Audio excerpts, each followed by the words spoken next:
Cinema ಬಿಟ್ಬಿಟ್ಟು journalist ಆಗಬಾರ್ದು? ಅದನ್ನೇ ಓದ್ತೀನಿ. ತುಂಬಾ ಚೆನ್ನಾಗಿ ಮಾತಾಡ್ತೀರಾ, ನಾನ್ ಸ್ಟಾಪ್ ಆಗಿ ಮಾತಾಡ್ತೀರಾ, ಸೊ ಯಾಕೆ ನೀವು ಜರ್ನಲಿಸ್ಟ್ ಆಗಬಾರ್ದು?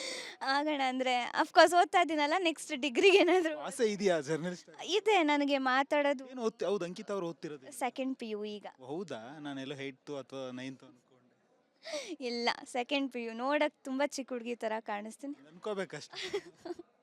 ನೀವೇ ಹೇಳಿದ್ರಲ್ಲ ಇಷ್ಟು ಚೆನ್ನಾಗಿ ಮಾತಾಡ್ತೀನಿ ಅಂತ, ಇನ್ನು ಸೆಕೆಂಡ್ ಪಿ ಯು ಹುಡುಗಿನ ಪರ್ ಮಾತಾಡ್ತಾರೆ ಅಲ್ವಾ? ತುಂಬಾ ಚೆನ್ನಾಗಿ ಮಾತಾಡ್ತೀರಾ. Thank you.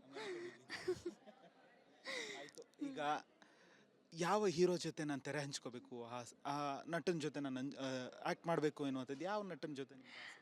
ನನಗೆ ಸುದೀಪ್ ಸರ್ ಮತ್ತು ದರ್ಶನ್ ಸರ್ ಜೊತೆ ದರ್ಶನ್ ಸರ್ ಜೊತೆ ಕ್ರಾಂತಿ ಮೂವಿ ಮಾಡಿದ್ದೀನಿ.